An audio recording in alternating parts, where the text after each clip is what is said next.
Hello everyone and welcome to my CS24 channel. I hope everyone is having a wonderful day. Before we begin, please hit the subscribe button and give this video a thumbs up. The Curse of Oak Island.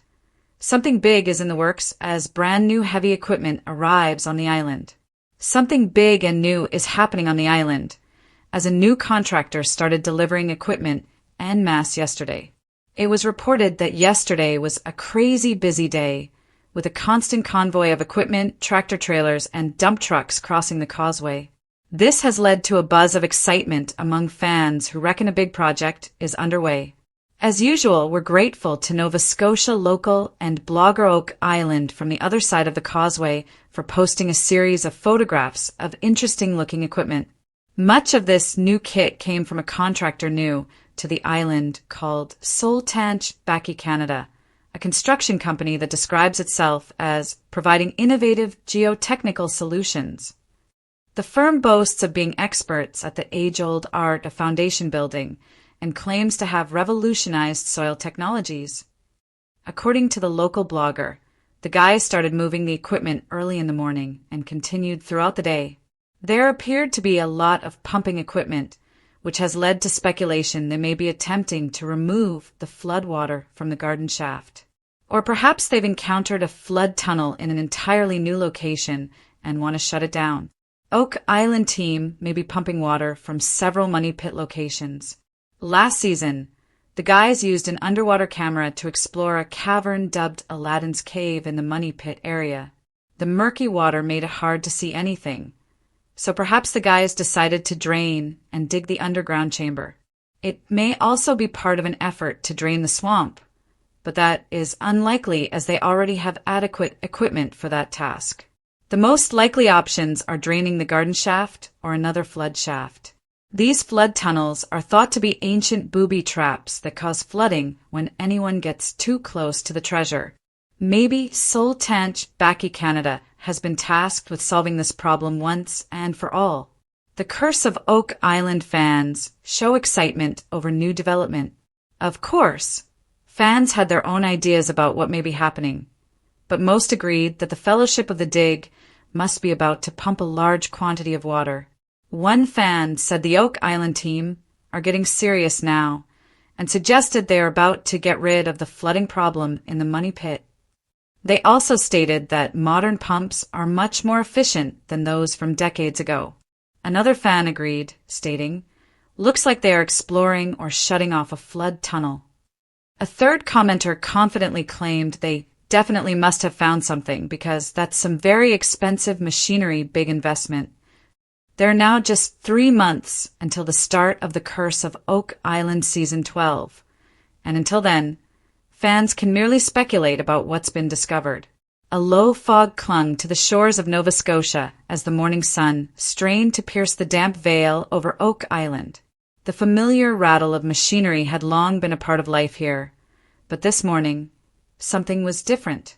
A convoy of flatbeds rolled across the causeway like a caravan of giants, their trailers hauling gleaming, oversized pieces of heavy equipment never before seen on the island. Towering cranes, next-gen sonic drilling rigs, and an experimental remote-operated tunneling system, all fresh from the mainland, signaled one thing. Something massive was about to unfold. Rick and Marty Lagaina stood at the edge of the money pit area, watching as the first rig was offloaded.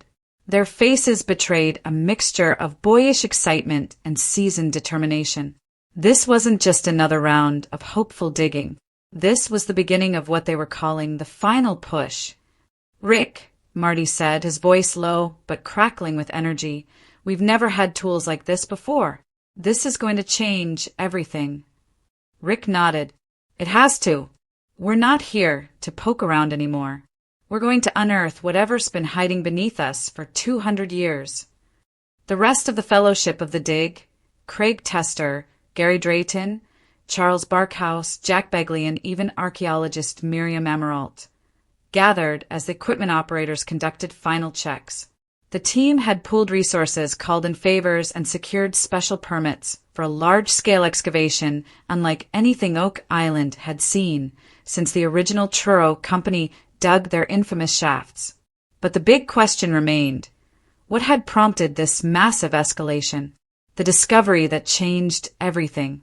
2 weeks earlier, during a routine metal detection sweep along Lot 18, Gary Drayton's detector lit up like a Christmas tree. "Holy Shamily!" he had shouted, digging feverishly. What he unearthed wasn't gold or silver, but a long, corroded artifact that bore strange etchings. A broken piece of what appeared to be a 17th century surveying tool, possibly French or Portuguese. The odd markings resembled navigational code, and after a flurry of research and translation attempts, Charles Barkhouse noticed something peculiar. It aligned with old Templar maps stored in a French monastery archive. What's more, the angles on the tool corresponded with key triangulation points on the island. The money pit, the swamp, and the newly investigated Stone Triangle area near Lot 5. "This changes the geometry of our entire search grid," Charles had said in disbelief. The implications were immense. If the artifact was authentic, and tests confirmed it was, it may have been used by the original depositors to mark the burial site of something far more complex and deliberate than previously imagined. For Rick and Marty, that meant one thing. They were no longer chasing shadows. They had a map, and now they were bringing in the machines to follow it. The island transforms. Overnight, the normally tranquil island turned into a construction zone. Helicopters buzzed in supplies. Survey drones hovered over the treetops. Entire trees were cleared to accommodate the expanding excavation perimeter. The new equipment, featuring AI-assisted borehole navigation and temperature sensing drills, was aimed at one task, reaching deeper into the money pit than ever before and doing it with precision.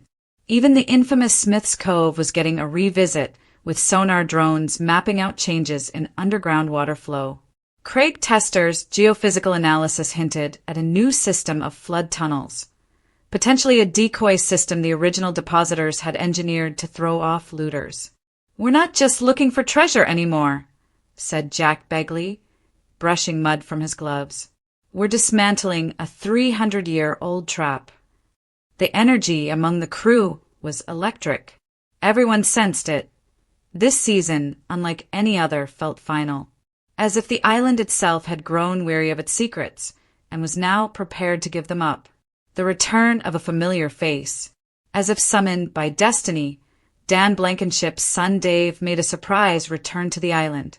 Having stepped away from the series in recent seasons, his reappearance brought a renewed sense of legacy to the project.